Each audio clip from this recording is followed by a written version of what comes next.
Hey, yeah. No, that sounds good. I'm on my way. I'll see you at the train station. I'll be there in a few minutes. Sounds good. See you then, Melissa. Bye-bye.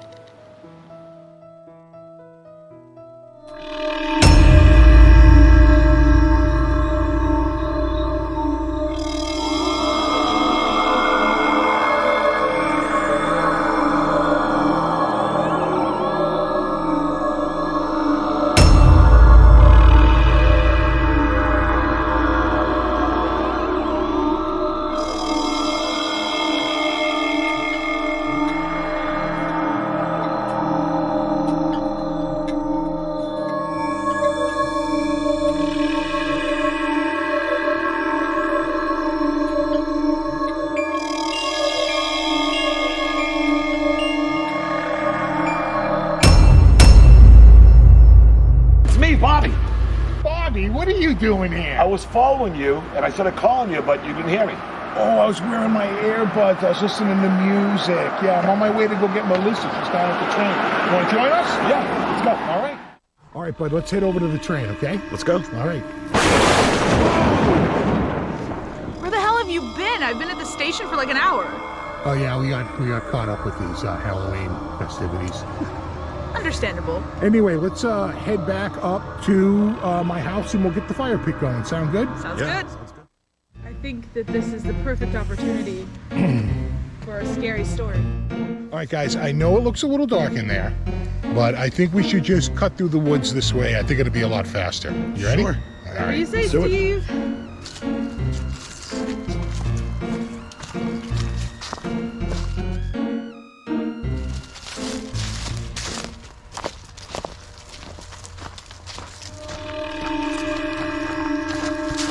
It's a zombie! Kill him! Kill him! Kill him!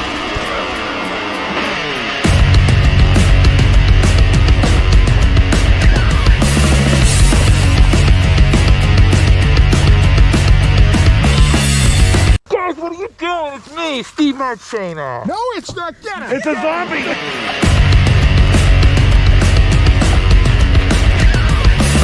Really is. It's Steve Marchena. Serious. Steve Marchena? What the hell are you doing in here? Just hanging out, man. It's Halloween, right? Sure. I don't think normal people hang out in a forest in a Donald Trump mask. I'm not normal. Do you want to join us around the fire pit? Do you believe that I'm not a zombie now? Not really. Okay, Not really. Well, that's definitely fire As pit. long Let's do as you it. promise to stop your flesh-eating ways, you can join us around the fire pit. Brains!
think we are live.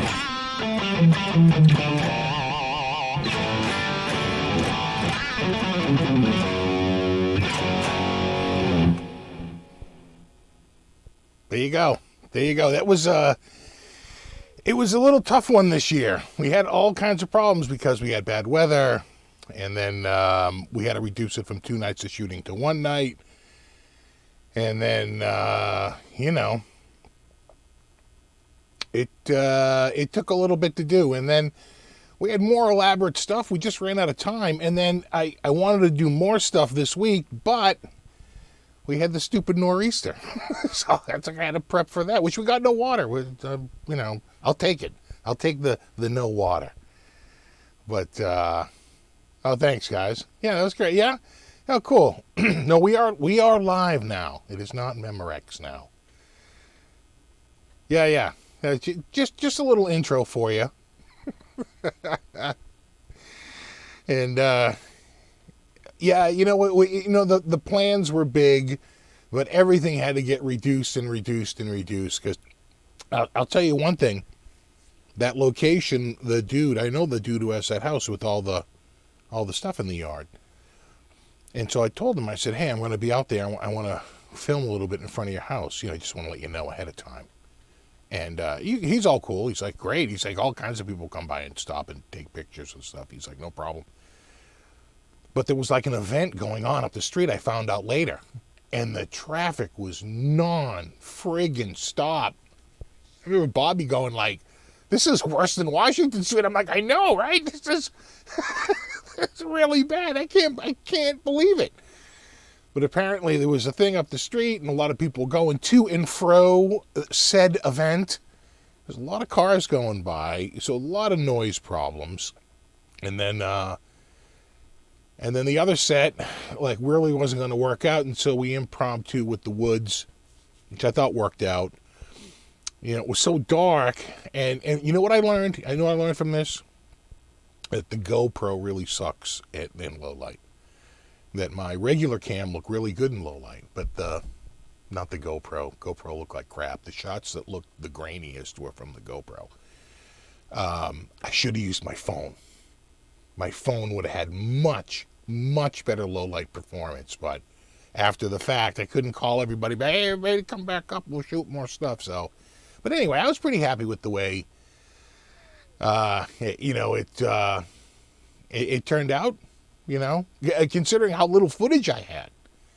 I just, there was so many things. It's like, the dude who lived at the house, he's got a bunch of kids. They had a bunch of friends over. They heard us out there. It's like, I can't tell you how many shots there are where we have this great shot and a kid whizzes out on a bike. And it was like, bike.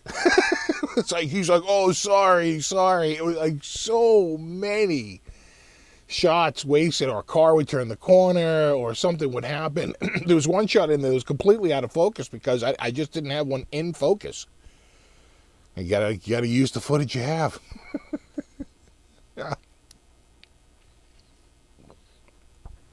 So it's like, and then the rest just comes down to, hits and frights and the music. Right, that really is like 99% of setting the mood is the background music. So, yeah, exactly. Making for the footage with the cool credits. Those credits, okay, they were already pre-done, right? I did those 2 years ago, longer, 3 years ago, right? 2018 was the first time I used those credits, and then I just opened the file and replaced the text with what I need to replace. Even just going in and replacing the text. Running that render in After Effects is 45 minutes. It's like, oh, that's right. This takes forever. And then once you're done, you have to pull that footage into Adobe Premiere, and then you put the music to it. And again, when it renders the footage, it renders it as like lossless. It's the equivalent of like all bitmaps, right? Instead of like JPEGs. So the file size is like through the roof. It's a very short footage, but it's like 7 gigs. And it's really, really hard to just play. You have to actually bring it into Adobe Premiere and render it, and then you can play it. It's really like that, packed with data. So anyway, I got it done. I can't believe I got it done, because I had to take all this time off because of the stupid nor'easters, which turned out to be a bust. I'm pretty happy about that. I don't want or need water down here, but there was a little while there where I thought for sure I was going to get it, because they were talking like 4 to 6 inches of rain. And I said, well, this will be a test of the system. Remember last time we had the hurricane, we had 4 inches of rain and it did not flood, but my pump was going pretty steady, and almost like a friggin' heartbeat. It was going out so quickly, but it kept up.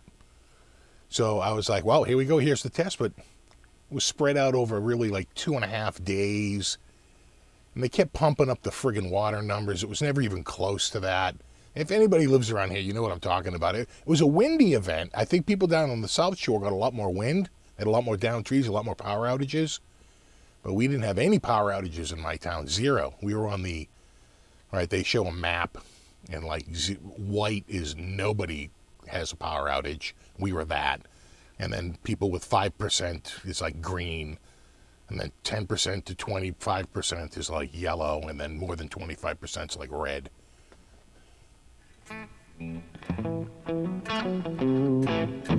Hey, what's up, Steve? Did you catch it? I played it at the very beginning. You can probably rewind it and see the final output.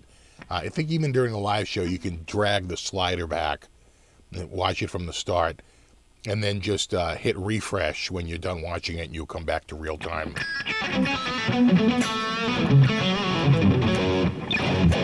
Steve, that was awesome. You're all right. I'm like, thanks.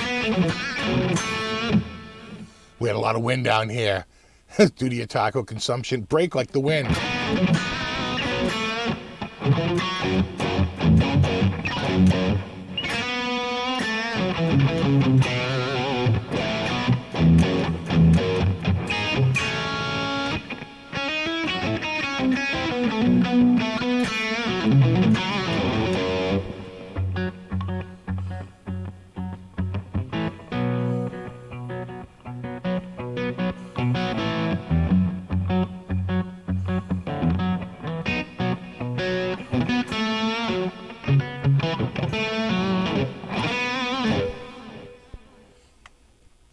Used to deal with quarter screen video on what was it, a Pentium 75? I think I had a Pentium 75.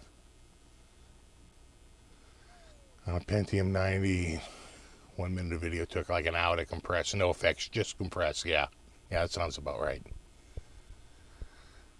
Yeah, Krellbar was fired for shooting the director in the ball sack. That'll do it.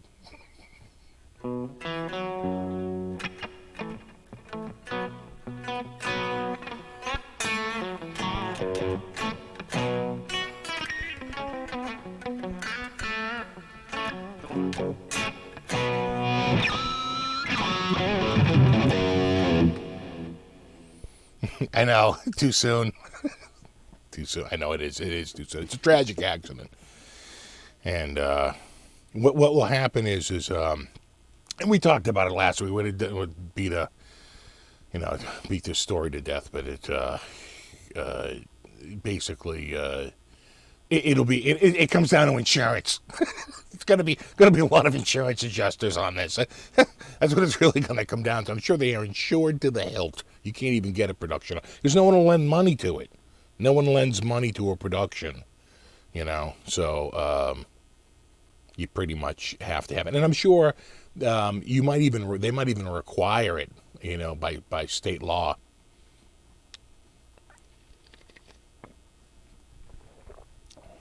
Exactly. My voice is a bit higher this week.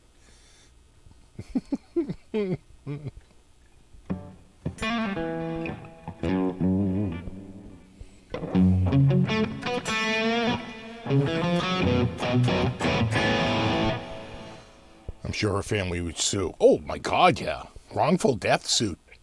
You can't have, even if it's accidental, even if it's accidental, that's still a wrongful death. There's still a tort. There might not be a crime. Someone might not go to prison, but there's still the tort of somebody being killed on a set. I mean, absolutely, there's going to be a wrongful death suit. You know, and maybe an injury suit with the guy who would get hit in the shoulder.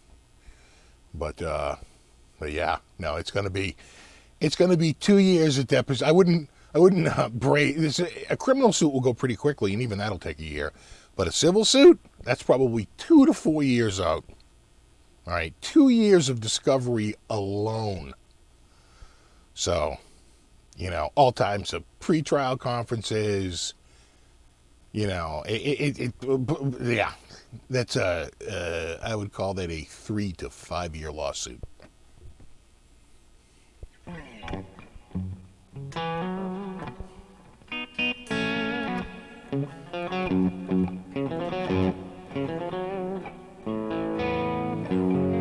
Time for a Black Sabbath medley.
What else? What else?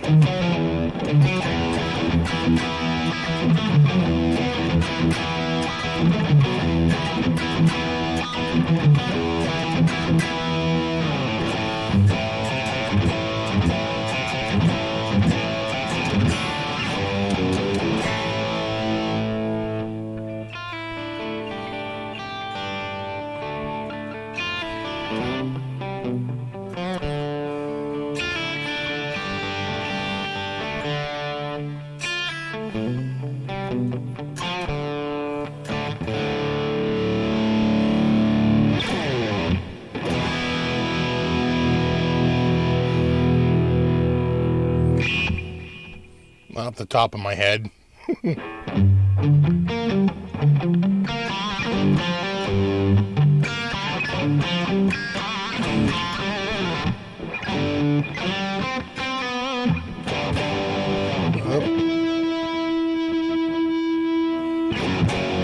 DM is the saddest chord of all.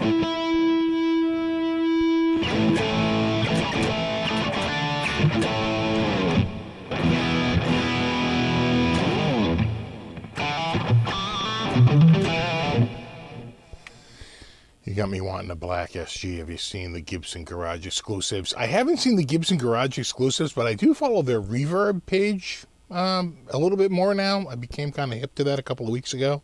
Never really followed it. And what they'll do is they'll make like a special color, or they'll put like custom pickup rings on it or something. And, you know, it's coming straight from Gibson, from their mod shop. So, you know, it's pretty... It's authentic, okay? That's what we need to make sure. Is it authentic? Yes. Yes, it is authentic. And I gotta say, some of their color choices are pretty bold. Pretty good. They have an SG on there. It's a modern SG, right? In other words, it's the Doesn't have a pick guard. It's a lot of wood, right? Normally that'd be painted black, you know. But it's natural, which they don't really, I mean, how many natural, they don't do a ton. I'm trying to think of a natural, it's the cherry, right? The antique cherry. So, it's transparent. You can see the mahogany. And it looks good. It's sort of like modern and vintage at the same time. I got to say, it's kind of we can call it up here if it hasn't sold. It's kind of a looker. Bit of a looker. Oh, there it is right there. Is it still there? Yeah. It's not for everybody. But, it's a look. And they do one close-up shot. You see there? They're kind of swirly, right? They're not just plain plastic. It's this like swirled plastic. Yeah, it's kind of interesting, and it's smoked chrome. So it's sort of like smoked chrome appointments. You know what I'm saying? No pick guard. The kind of the racing stripe friggin' pickup rings. I kind of like that one. I swear it's in like, what is it in? Is it in like 10 carts? One available when 9 people have it in their cart. A lot of people are looking real hard, but no one's bought it yet. That's a good one. What's another one? Oh, yeah. You know what there is right now? You know what's hard to get right now? Gold tops. I'm telling you right now. I don't know if it's a paint shortage or what's up. Gold tops. Gold tops sell in a nanosecond on friggin' Guitar Center Used. And especially a glossy gold top. Gone. Boom. Good looking guitar, though. I like the mini humbuckers and the deluxe. What would hold me back on this, I don't mind the Les Paul 100. I don't like the zero fret. The zero fret actually widens the neck just a smidge because they build the neck to the zero fret, not the other way around. So the zero fret is just a little bit wider, and I don't like that width. Not a fan. That particular year was a little tricky. So this one wouldn't be a nice case though, huh? You'd be the talk of the town. You'd walk in, excuse me while I whip this out.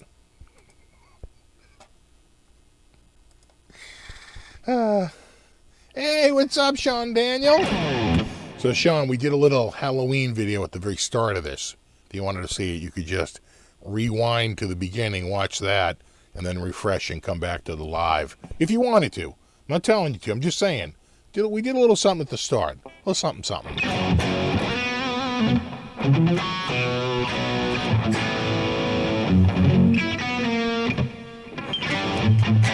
The cases weigh a ton. Are they aluminum? Is that an aluminum case?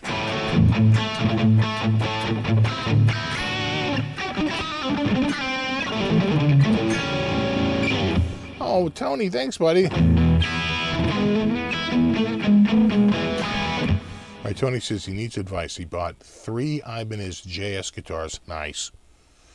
From a collector, he offered me his JS1CR. That's the Chrome Boy, right? 30. Chrome Boy. Oh, yeah. See, it is the Chrome Boy. I just had to go to the next word. Chrome Boy, near perfect condition. Has custom case, backplate, and Joe signed the certificate of Australia. The certificate of Australia in New Zealand, which is odd. You think it would be the certificate of New Zealand? You think it's a good deal at 7,000 New Zealand dollars, 5,000 UK. You see, it's such a tough guitar to price because there's so few of them, right? So it's like, it's whatever someone's willing to pay for it. That said, the Chrome Boy is a pretty famous guitar, and it sort of ties in with the whole surfing with the alien, right? The Silver Surfer, right? Chrome Boy, Silver Surfer. There's a little bit of a tie-in, one where they don't have to pay any royalties. But all right, let's take a look. Has one ever sold? Let's just take a look here. We're just looking. No one's doing anything yet. Calm down, Chrome Boy Ibanez. Well, Alto Music has one, and they want $5,000 for it, and they're a reputable dealer, Alto Music, and that is market rate from what I can see right here. Sweetwater also has it. They're showing also a $5,000. They're showing $49.99. So it's not like he's marking it up over retail. If you paid 5,000 US dollars, that is what one would cost should you be able to get one from Sweetwater or from Alto Music. And Lord knows if you ever imported it, you might see a serious import duty on that. It feels like a luxury item that would be like really whacked hard with an import duty. It's a chrome guitar. All right, Ibanez Rules. Is he showing a price on one, though?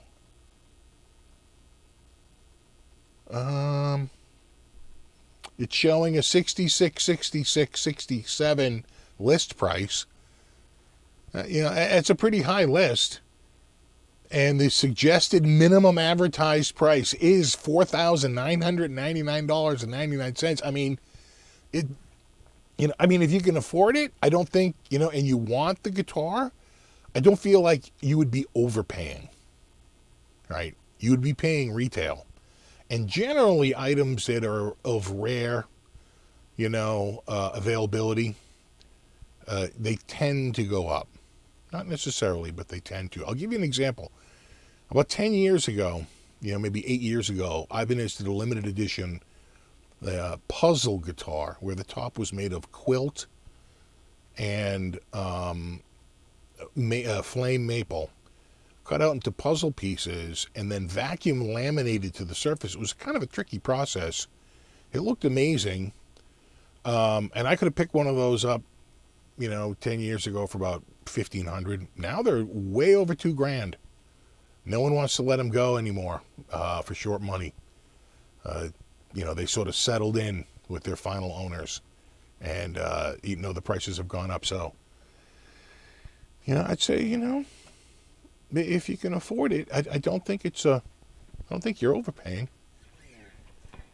I'm going to tell you right now, it's going to be a fingerprint magnet, and maybe a magnet.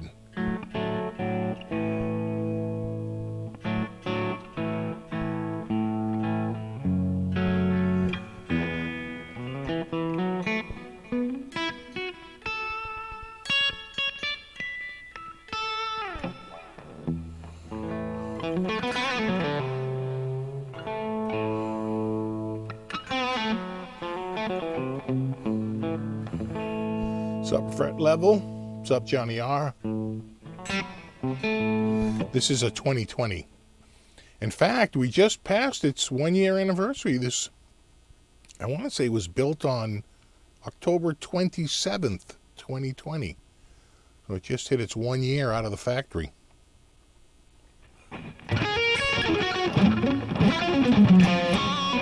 All right, you just finished. Oh, there you go, Sean. Yeah, it wasn't my most. I just didn't have the footage this year. It wasn't my most involved, but I did with what I could with what I had. I thought I was pretty actually happy with the way it came out. I was so depressed with the level of footage I had. It worked out. Oh, dude, Sean, the fire pit is always open for you. You know that. I'm sure you hear that all the time. Hey, Sean, my fire pit's ready.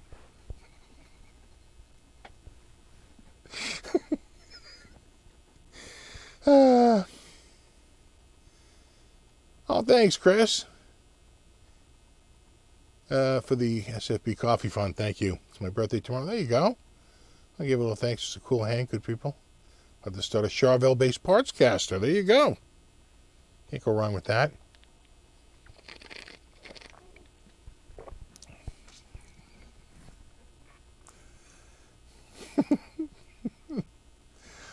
I'm sure you've strayed into a few crazy fire pits.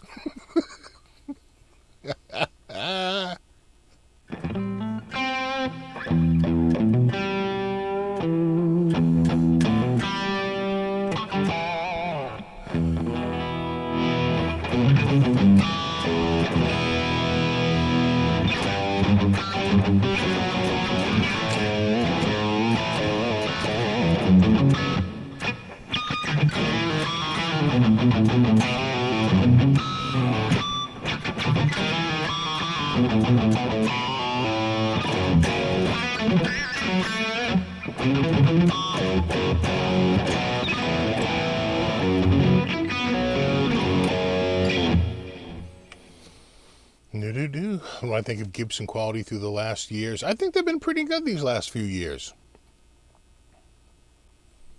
You know? I think they're, I think I've been pretty happy with their...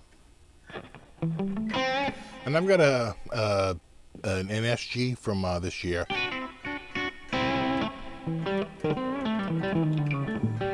That just took a while. You know, Gibson suffers from, and I think every manufacturer suffers from the same thing, and that is they bow down to the friggin' spec queens who want like super low action to brag about. And so, like, every guitar, not just Gibson, every brand always comes with action that is way too low for my liking, but that's just a matter of adjusting. Well, thanks, Copperfield. And thank you. Much appreciated.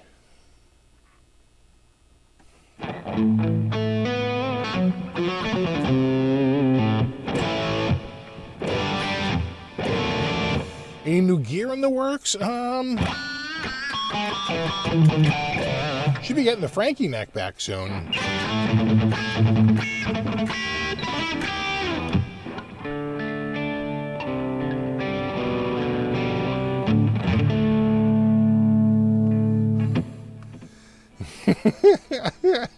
You like the low action, you know. And another thing that you'll see sort of pretty common too is that they'll go to the Dale Earlwine School of Neck Adjustment. That dude, he's so good, right? And he's really good, but he prefers a much straighter neck. And it's a snappier neck, for sure. But it's almost a little too twangy, a little too snappy. And you can tell he likes country and that country snap and like an on tellies and stuff. But I like my neck a little bit more relief in it. And so I had to back the relief off of this just a hair. Which it really has the function of kind of raising the nut just a hair as relating to the body, if you think about it. And then, no, not this one. Actually, this one was fine. I'm thinking of the SG. The SG I had to back off a hair. Thought it was a little too straight.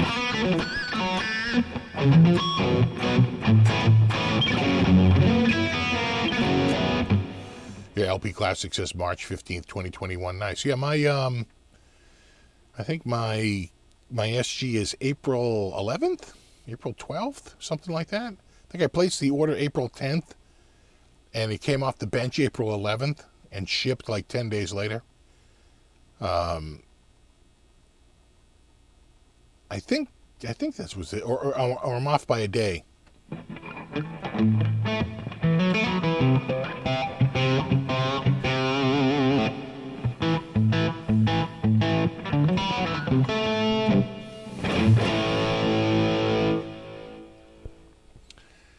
How did the synth return go? Which synth? I'm trying to think of which synth I was returning. I did return some stuff. I do have a Cobalt, but I'm not. I still have it. I haven't returned it yet. We'll see. It actually does sound pretty good. The problem is that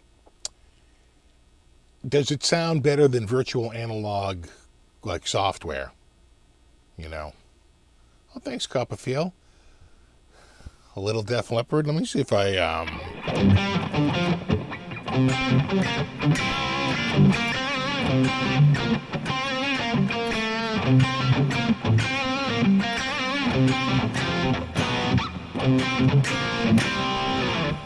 something like that.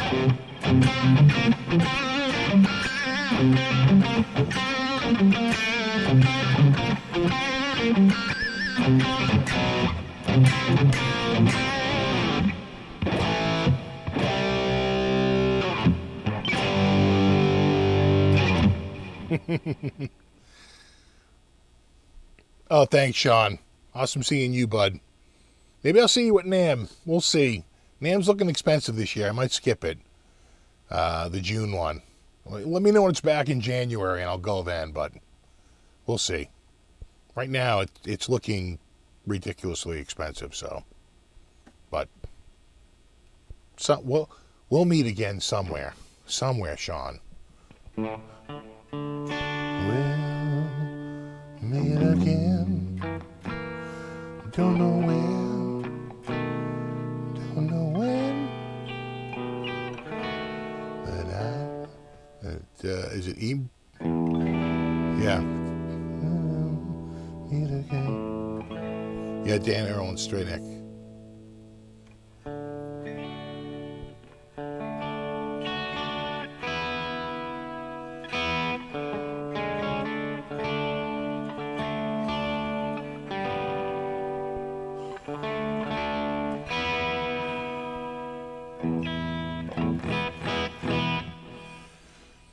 It's the only way to play the Dan Earl line, Straight Neck is. The only way to play an in-tune guitar neck relief equals strength stretch. Yeah. I don't know. But you have to play a straight neck, and they're not that pleasant to play. And quite frankly, they sound a little, again, just a little too snappy snaps. I like a little more warmth in it. Almost a little too bright, because you're getting a little bit of fret, slap chatter on the vibration, and you can hear it a little bit. It's not buzzing. I guess it is. It's sort of like micro buzzing. I prefer a higher nut and a lower bridge.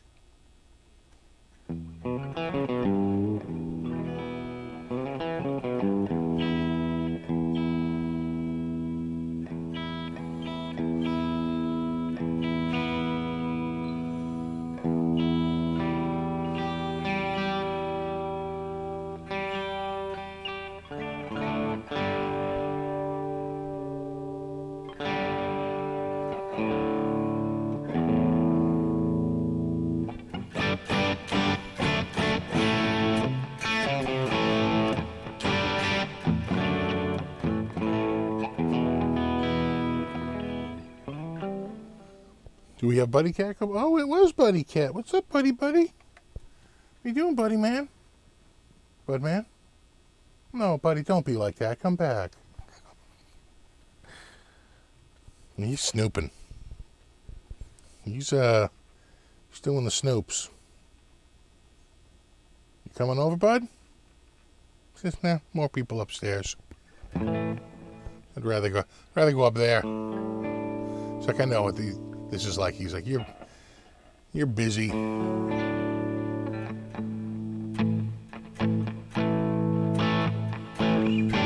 Yeah, we were gonna have Clammy make an appearance and everything, but I was like, I was gonna have it come after the final scene, a little epilogue, and I just didn't have the time because, in fact, I even bought I was building a little set for it, right? A little clam set. And I couldn't get it going because the stupid friggin' nor'easter, I wasn't ready for it. I mean, I was with the sump pump, but it was like, there's a lot of prep that has to go in. Not the least of which is vacuuming all the goddamn cat hair everywhere so it doesn't clog up the sump pump. should the water actually come above the surface of the floor. So you have to, just brace that it is going to happen like that. And so you have to go around and a lot of vacuuming, a lot of moving crap. It's quite frankly a big pain in the ass.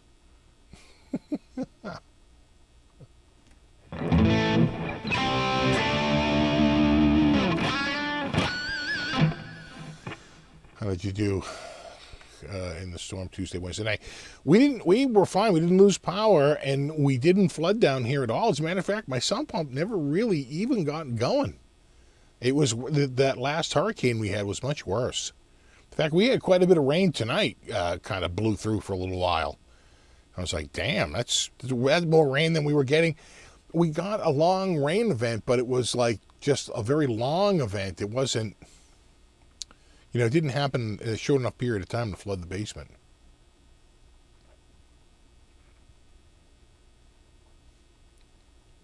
So my white 74 Gibson Les Paul Fretless Wonder, the 3 pickups, the 70s when I listened. What would that guitar go for today? Oh, geez, I have no idea. A 74 triple pickup. Before the pandemic, a Les Paul Custom was, even a 70s one was like 23 to 2,500, but they're up about $1,000. I think now they're like 32 to 3,500. Right? It's really shot up.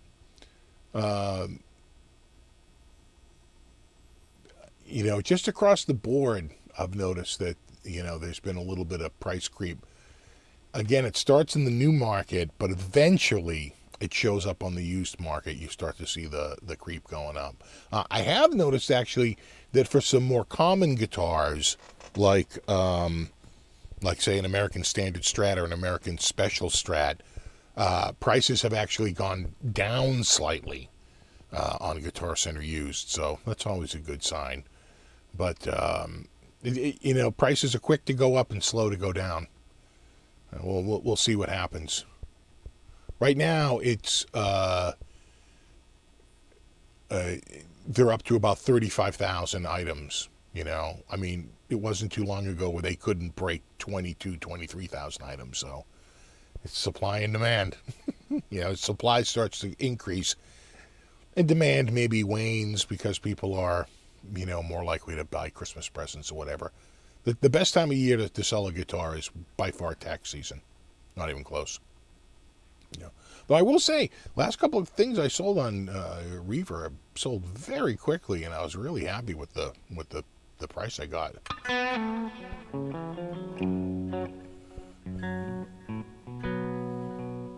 Stupid friggin' nor'easter.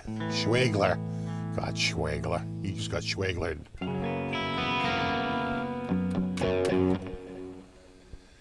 $8K to $22K.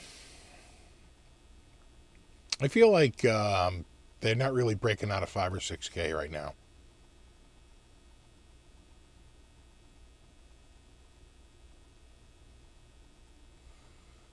All mid-70s Normal Gibsons are up $2 or $3,000. All right. See, I'm not the guy. I'm not the guy to ask. It's funny when I see people go on, because Strat. I hang on Strat Talk, once in a while, and they're really stuck in low prices. You go on there, they're like, how much is an MIJ Strat worth? And they're like $550. It's like, right now you can't get an MIJ Strat on Guitar Center used for less than $900. And they have a bunch at $1,000. They've bumped all their prices up. I think they have a photo finish in fair condition, which means the photo might be cracking, for like $550 or $600, but that's the only one. For the most part, they're up around. I saw one sell recently for $7.99, another one for around $8.99. There's a few up there, $8.99, $9.99. The MIJs are up. They just are. So when people go on there, the people are like, oh, that's like $450 to $550. I'm like, yeah, maybe 2 years ago, but you're not now. I don't think so. Unless it was a Squire, then that's different. But Fender branded have gone from $4.99 to $8.99.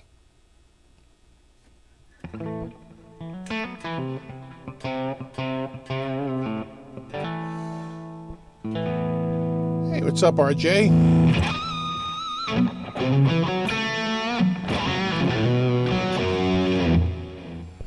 So RJ, we did a little Halloween thing at the start. Do a little video. So if you want to check that out, I think you just move your slider all the way to the start. You can watch it, or just watch the video later. It'll start from the beginning. Little Halloween thing. Just nothing too much. Just a little bit. Grow the beard out for the winter. I've had it longer.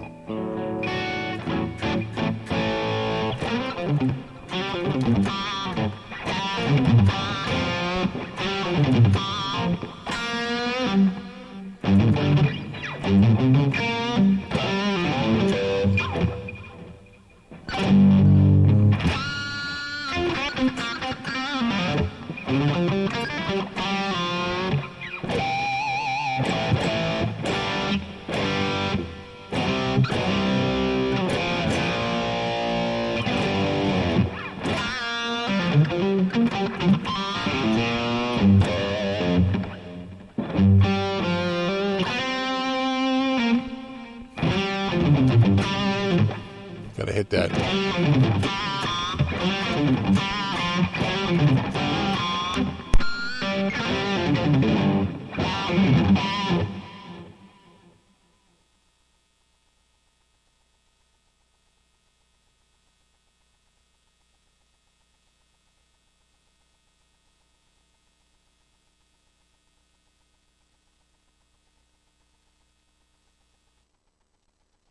There we go. Thought I heard a little pop. Ooh. There it goes. Still on? Yeah, I can hear it.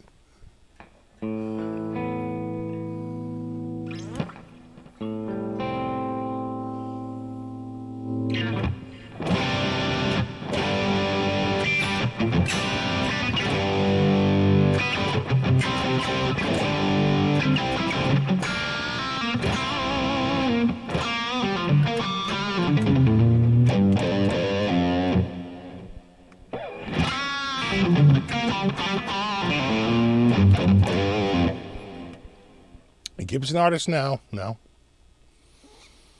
I felt like this was my most Halloween guitar. You know, I guess other than the SG, but I was just playing the SG. But, it's black. That was it. It was a short list.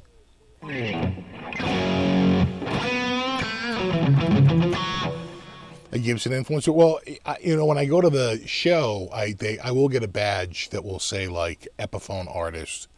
I don't think I ever had a Gibson artist one. I think it was, I know some people that have gone to some things for them and they got a Gibson artist laminate. And they'd be like, check it out, brah. I'm like, okay, all right, calm down over there.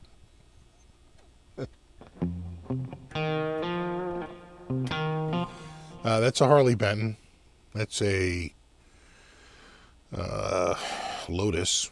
That's not a Gibson product. That's a Kramer. That is a Gibson product. That's an Epiphone, and that's an Epiphone. So, yeah.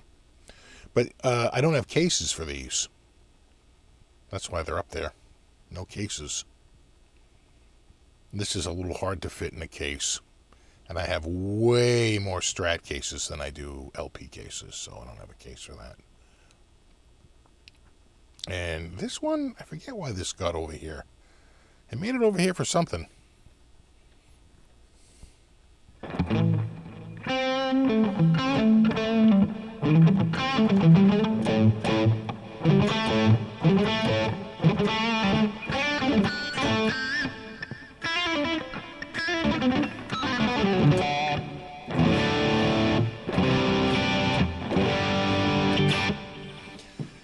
I love Gretsch. Do you have an opinion on Gretsch? I haven't really played a lot of Gretsch. They always looked cool. And I remember back in the day, we got into Gretsch that had a big leather back on it. And I got a leather disc on the back of it. I have to say, I thought that guitar was pretty cool. It was expensive, though. That was probably late 80s, early 90s. I've never tried a string butler, but it looks like it could really work. It changes the brake angle. It makes sense, right? It just mounts where the truss rod cover is. It actually does make sense, right? It softens the brake angle. How many times have you said, God, I just really wish I could soften my brake angle? Oh, thanks, Tony. Thanks for the advice on the JSCR one, 30th anniversary. Only supposed to be 50 worldwide. There you go. I called the guy, and we'll pick it up after lockdown lets up. It's going to be a case queen, mainly, of course. Of course. No, that's a that's a showpiece. That's not a daily driver. Let's be realistic. You know what I'm saying? That is not the type of guitar you want to dent, I guess. I don't know. Would it chip? Or would it dent? Is it made out of metal or is it made out of wood that's chromed? I think it's wood that's chromed, right?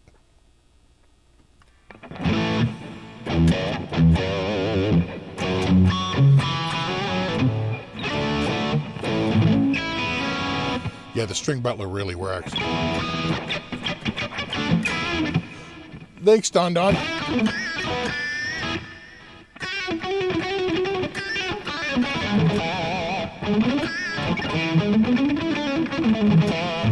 On that Gretsch, if you take off the leather pad, there's an oval hole in the back that allows you to get to electronics. So there you go.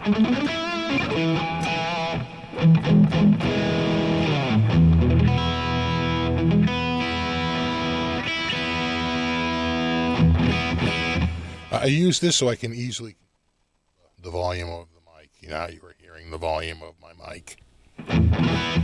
That and the microphone actually doesn't work into the. I would need a special adapter to make it work with the Focusrite, because the Focusrite is a balanced input, where the mic is a non-balanced mono pair. So that mono pair, which is stereo, but not really, because it's not two sound sources, it's just one sound source. But still, it's a pair. It is a left and right channel, because if you plugged it into a camera, they don't want the sound coming out of just one speaker, just the left speaker. So it's a stereo pair, but it's mono, right? It's a mono pair, really. And when you plug something that is not balanced into something that is balanced, it performs a phase inversion for one of the channels. Well, because when it's sent balanced, it inverts it before it sends it. As it goes over the line, it picks up noise, it picks up interference. When it gets to the other end, it re-inverts itself. So now it's not out of phase, but the noise is, and the noise is canceled by sheer physics, which is pretty clever. It doesn't really require a lot of fancy electronics other than just inverting the signal. So, when you plug in something that's not balanced and it wasn't inverted at the start, when you do it at the other end, you cancel out the real signal. And all you get is the noise. Do you see what I'm saying? It's the complete opposite of what you want. So it wasn't a good result. I could barely hear the mic, and you could hear nothing but noise. So I had to run it into this, which has a non-balanced in. The first ones are balanced, and you wouldn't be able to hear it. But these last two are mic line, which means they're not balanced. And so you can hear me. It was a little bit of a, when it first happened, I could not figure it out. I'm like, why the hell can I not hear this mic? It took me the line. I was like, well, wait a second. I'm plugged into a balanced input. And so I had to go running back to this to make it work. And then I just connect this to that over an SPDIF. So it's digital. It never really I don't have to worry about noise getting into the signal because it's digital at that point. Yeah, I'm imbalanced on purpose. Exactly.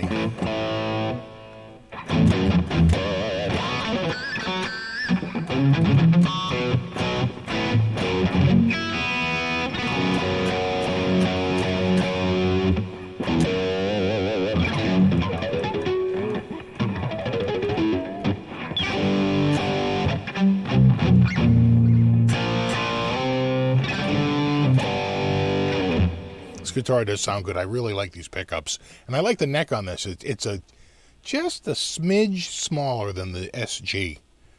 It's like the sides feel about the same, but I feel like the SG just has a tiny bit, a little bit tiny more hiney.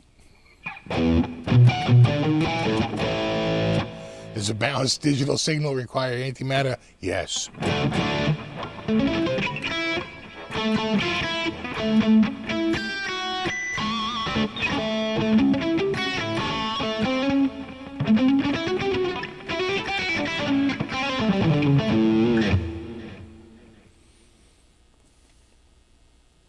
I don't know what I think these 490s. That's a good question. What is in the Gibson? It's whatever the current spec is. Gibson. I think this is under the modern collection. It's modern. Yeah, LP Classic. Right there. It is. We're getting there. Burstbucker 61R in the neck. Burstbucker 61T in the bridge. 61s, apparently. According to, right here. Right there.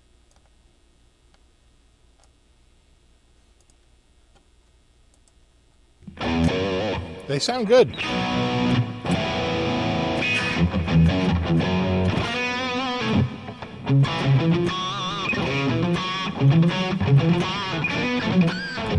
Theme from the Monsters. Yeah.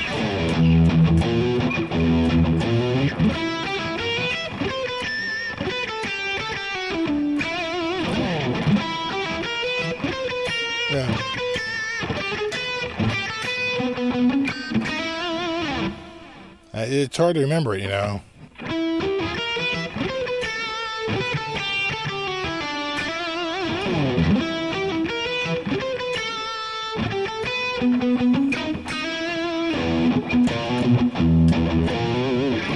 That's all I know of it. I don't know the turnaround. Beep, beep, beep, beep, boo, boo, boo, boo. Yeah, Abby Normal.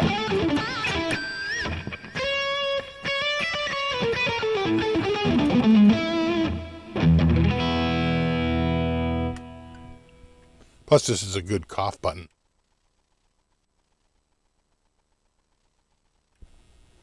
It works.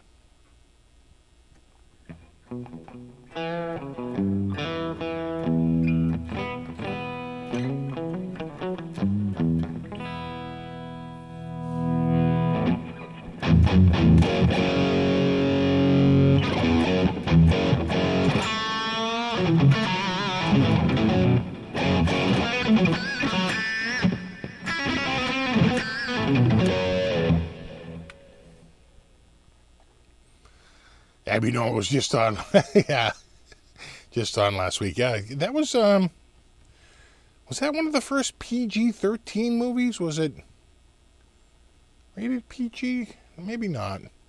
I don't think it was rated R, though.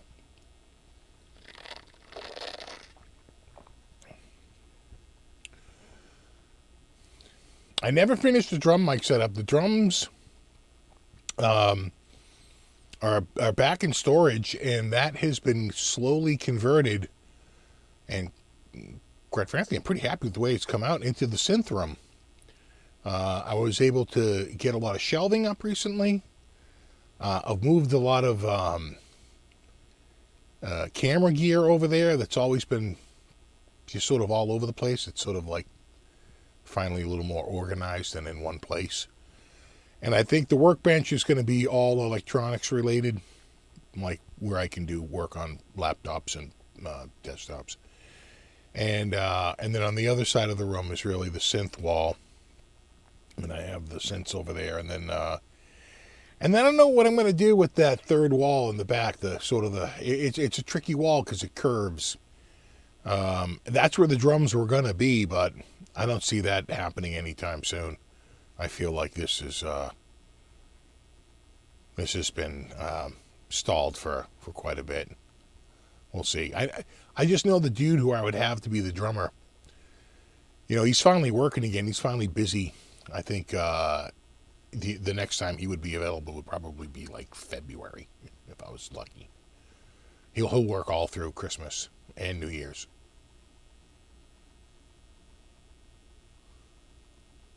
And he'll even do some stuff. He says he's crazy. He goes, you'll even do some stuff in January because some businesses will do their holiday party in January to save money. Right? And they do a holiday. They're so busy at the end of the year. We just do it like the second week in January. It's a lot cheaper,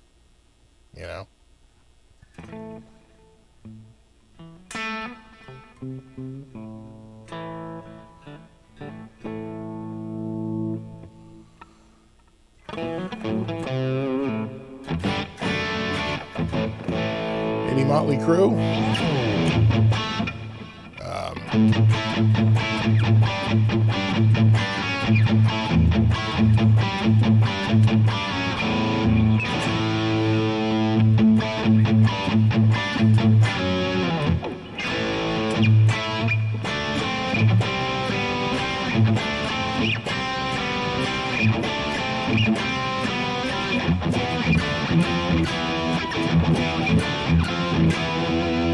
Right?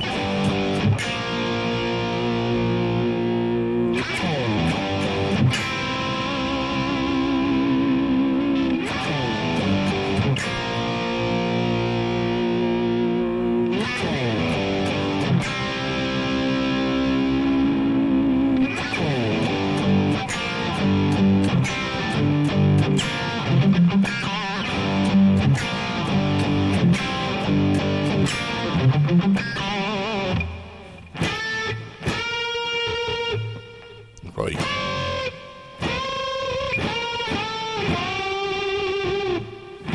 get down to that G,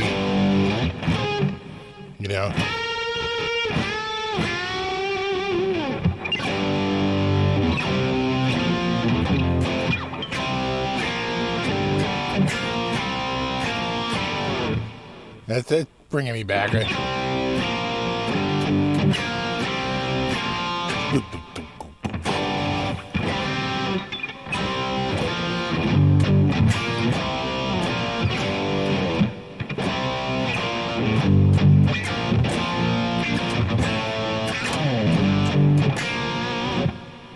Yeah, that was a great little riff. They had some good tunes, those early ones, What am I thinking of? I'm locked in on Dio. But what am I thinking? I'm thinking,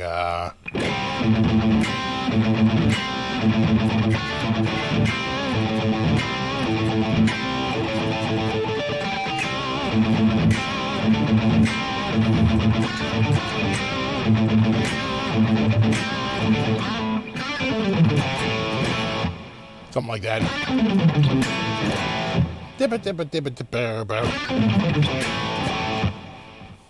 Nice. I don't think I know Dr. Feelgood. Gotta remember in '86. Did Dr. Feelgood come out after 1986? That was a huge transition year for me.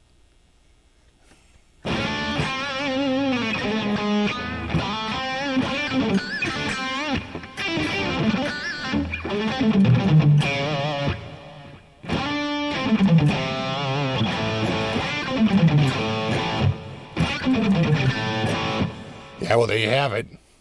Yeah. By '89, I was wearing turtlenecks and, cigarettes and cigarette holders and berets, and going, this is shit. How dare you? How dare you? You mock me with this.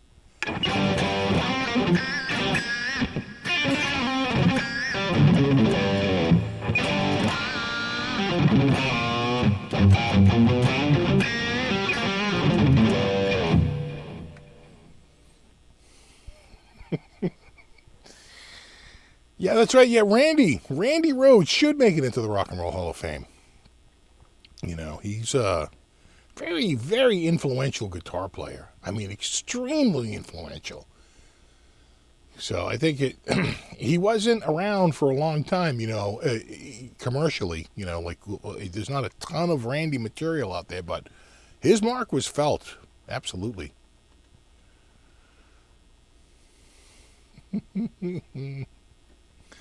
Yeah, low coffee mode. We're getting there. I'm still working off this one.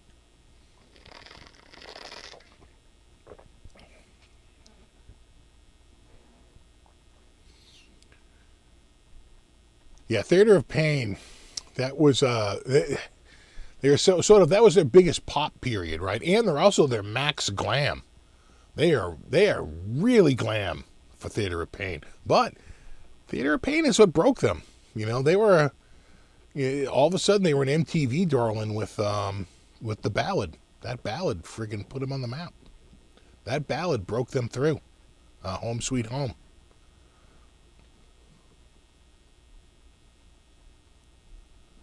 Yep, it came out. I was already in full Kenny G mode. Actually, I was really in full Chick Corea mode. The John Scofield, especially 88. 88, Mike Stern's Time and Place comes out, and I was obsessed with that album. Obsessed with it.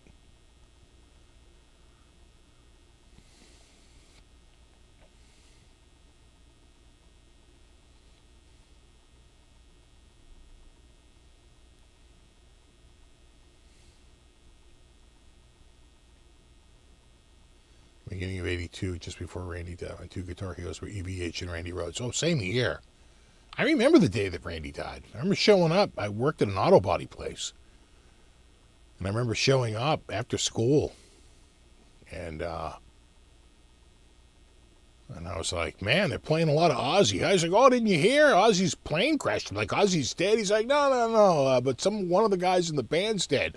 I was like, not the guitar player. He goes, I think it was the guitar player. I'm like, oh my God. Like, what? I totally remember that. Completely remember that day. I was like, no. So I was stunned. I think I remember saying at the time, why couldn't it be Ozzy?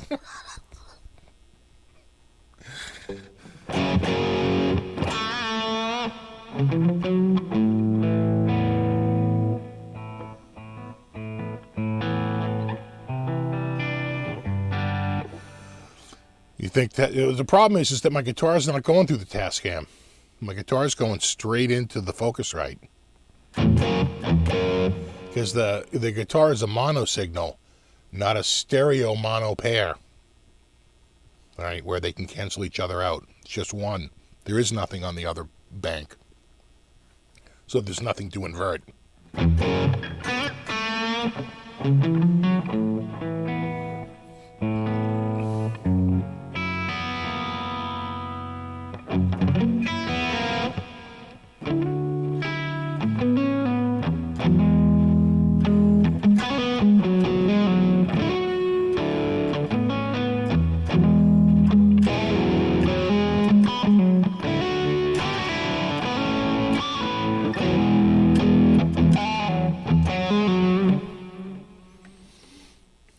Working at a dry cleaner, Joe, when you heard Cobain had killed himself.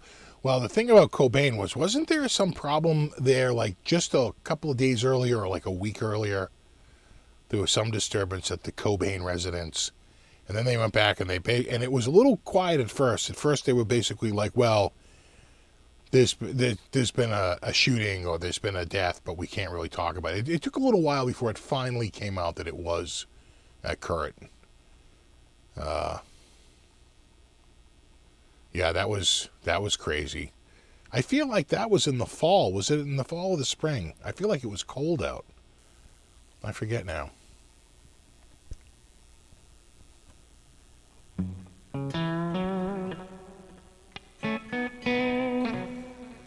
And I remember when Cobain died. I'm 99% sure I was working in Boston at the time in like a high rise, but we were on one of the low. It's like there's nothing worse than being in like a low floor in a high rise. It's like, what a tease. It was in the spring. Okay, so it was April, but I'm telling you, it was pretty cold out here. That when he had passed, I'm pretty sure it was, because I remember being at the office. Yeah, April. That sounds about right. April '94.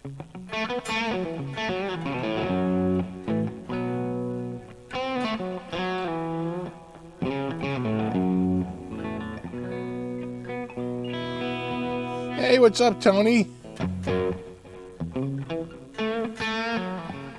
Oh, we can be cold here in April. Absolutely. We can be cold through May.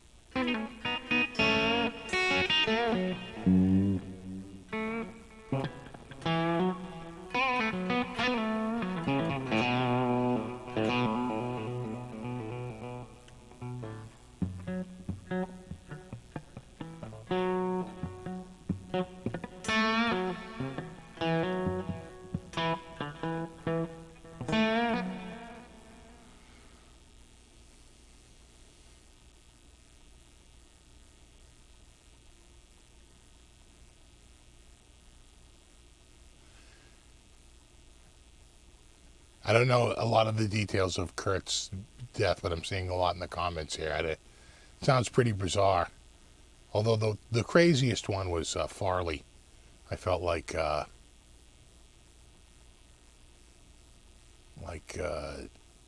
people took advantage of that, turned it into a show.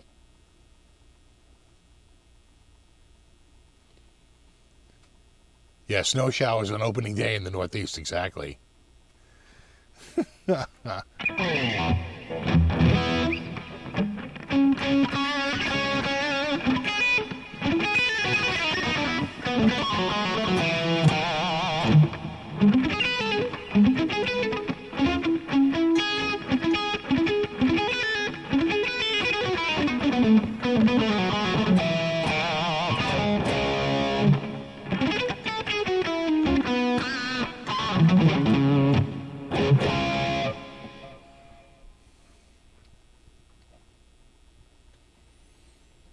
Yeah, I remember when John Lennon was killed too. I don't remember the night he was. A lot of people were watching Monday Night Football, and I'm pretty sure the Patriots were one of the teams for Monday Night Football.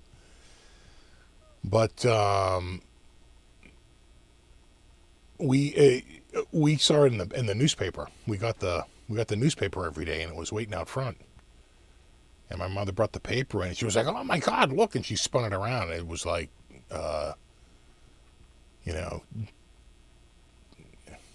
Beatle John Lennon shot dead.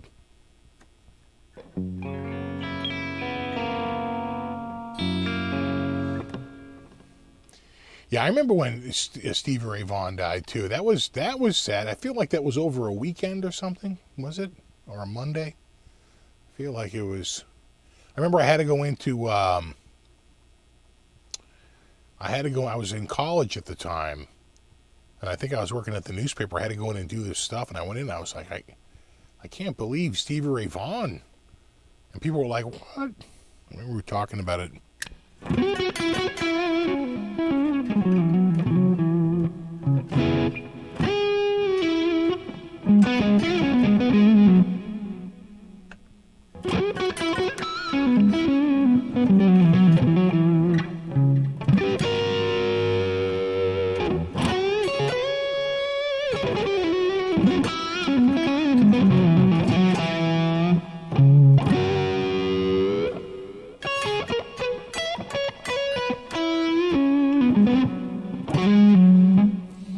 We're all black when SRB died. I know that when John Lennon died, kids were wearing armbands at school. Black armbands.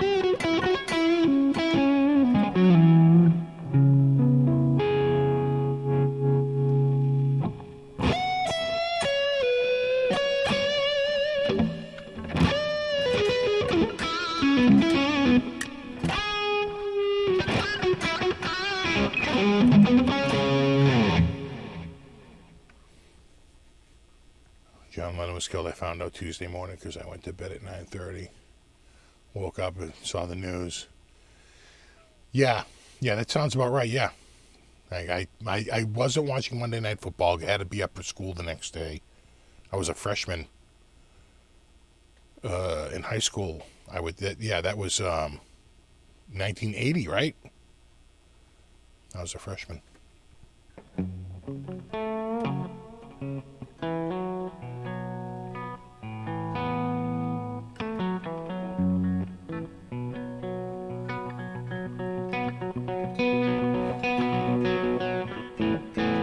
We'll see if we get trick-or-treaters here, because it's still kind of raining out there. Yeah, it's still coming down out there. They say it's going to clear out, but the dew point's like 57. It's like, really? It's like we're almost November. It's like a little moist and muggy. It's like late August weather.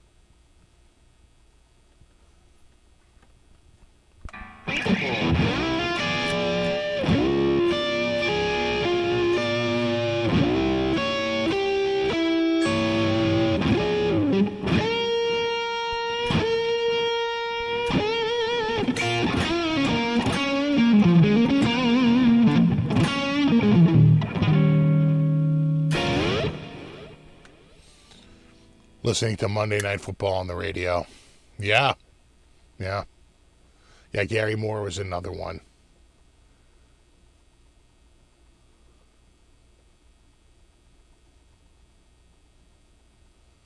James said his brother heard the shots when Lennon was shot. He worked for the New York something, and had an apartment across the street from the Dakota. Really?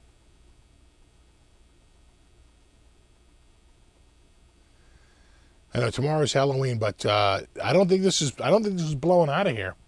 If it was by now at 8:49 p.m., Halloween would be over. Halloween around here pretty much ends sort of unofficially around 8 o'clock.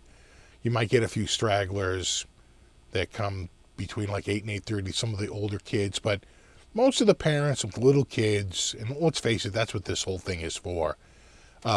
They want to come through between 6 o'clock and 7:30.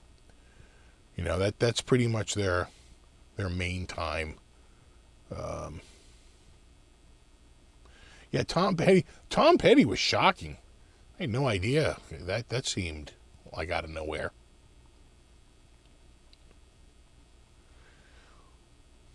There is trick-or-treaters. The problem is that for a few years now, between the pandemic and then just weather, but we've had some years where we've been crazy.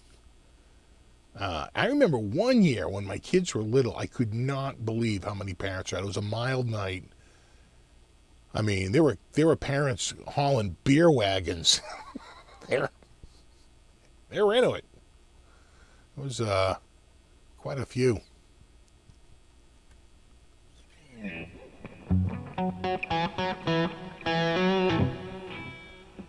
But we don't get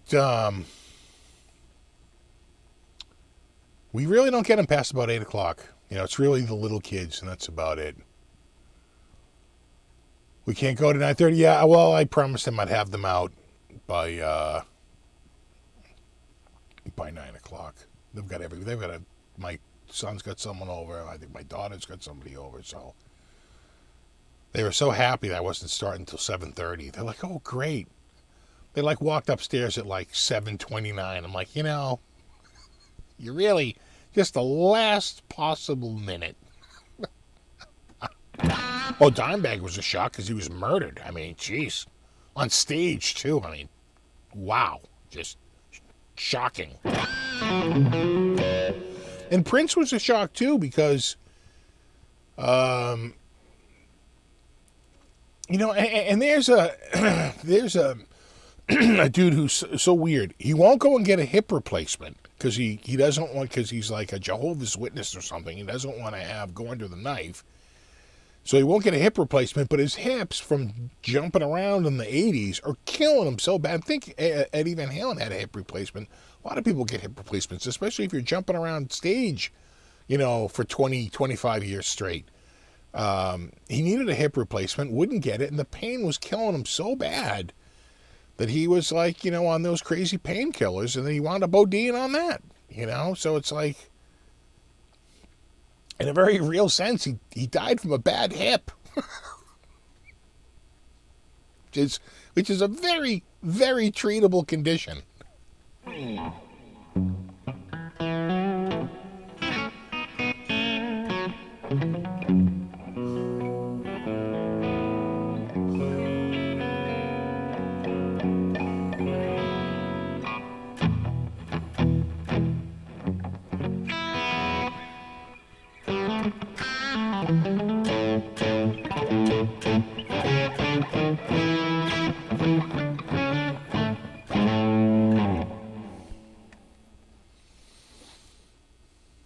Yeah, Prince died from too many pills.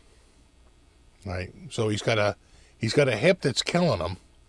So he treats it with pain pills and then dies from the pain pills. Just get your hip done. It's like, I know a dude who, he could barely walk. He got his hip done. He's like, it's the best thing I ever did. It's the greatest improvement to my quality of life I could have possibly imagined. You know?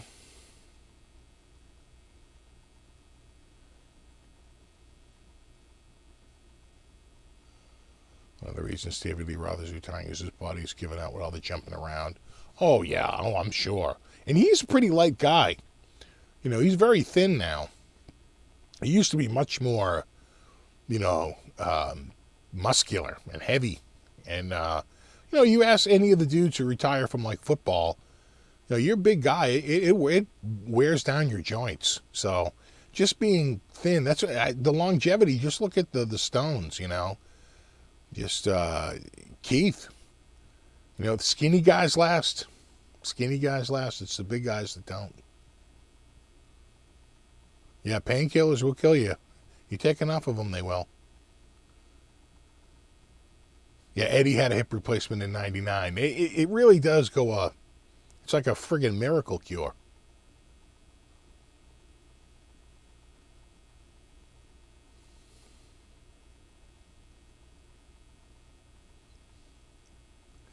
Yeah, the Charlie Murphy.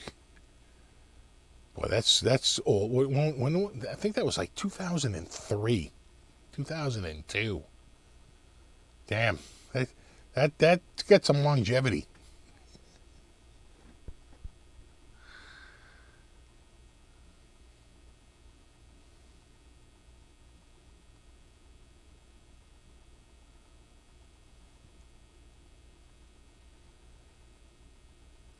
Yeah, no one gets out alive. That's true. I actually saw some footage from like just the past couple of days.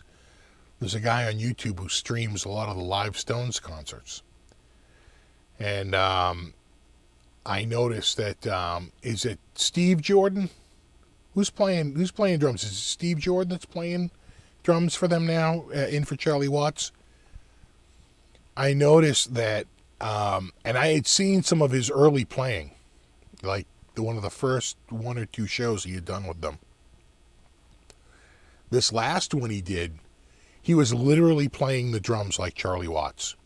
He was literally holding that stick back on that hit, which is that's a total Watts move. Nobody else did that, where he wouldn't hit both the hi-hat and the snare at the same time.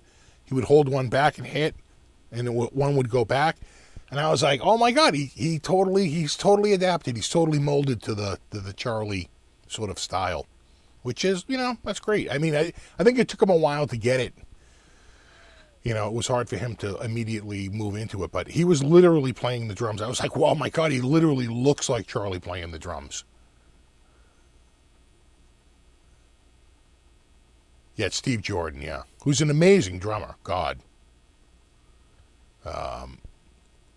He's played with everybody. But when I think of Steve Jordan, I probably really think of the Late Night with David Letterman show, when it was like him and Will Lee, Steve Jordan, Will Lee, Hiram Bullock, right?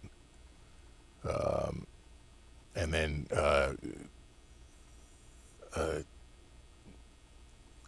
Steve Jordan and Hiram Bullock left, and then it became Anton Fig, and I forget the guitar player's name. He's such a forgettable guitar player. I never remember his name. And they were there for a very long time after that. I really liked Hiram Bullock, man. They were the world's most dangerous band.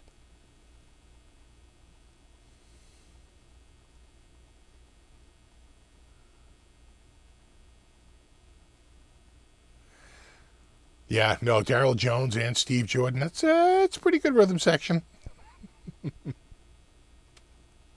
Yeah, Bill Franz. I always loved Hiram Bullock, man. Damn. What a player. That dude. Just killing it. So good. Oh, yeah, Sid McGuinness. Yeah. That's what I'm thinking of. I'm thinking of Sid McGuinness. Never remember that dude's name. Yeah, and then Hiram, yeah, he played a lot with David Sanborn. That's true.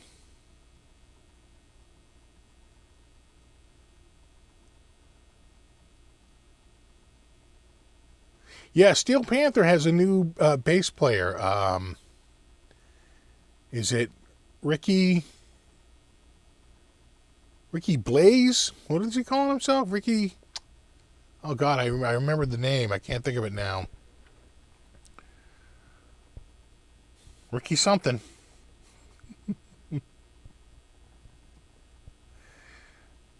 He sounded good. He walks around with the selfie cam, right? It's a, yeah, Ricky Dazzle. That was it. Ricky Dazzle. Great. Ever find out why Lexi left? He was probably done with it. Just getting sick of it. Oh, look, we got a cat. All right, dudes, it is 9 o'clock. And so it is time to go. We had one cat break out the other night. 2 nights ago. Was out all night. Broke through the screen. I watched her on the cam and she was like going up and down the driveway. We tried to get her in, but she's like, no, I'm staying out. Tonight when I was looking out there, oh no, not tonight, last night when I was looking out about 10:30, 10:45, maybe 10:45, I saw a pretty big ass coyote walk by. I was like, oh, look at that thing. Damn. It's pretty big. That's a big one. Way bigger than the other ones I've seen. Well, maybe they were juvenile. This thing was big. I was like, damn, that's a big coyote right there. Anyway. Dudes, thanks so much for hanging out. I hope you liked the video. And there you go. We did it. We did it. Super thanks. Mega extra super mega thanks to anyone who contributed. Really appreciate it. And of course, a mega shout out to my mod squad. #mod squad. And we'll do it all again in a week. Yeah, a little short show tonight. It was a little tricky. A little tricky tonight. It's a busy weekend. Got a house full of people here.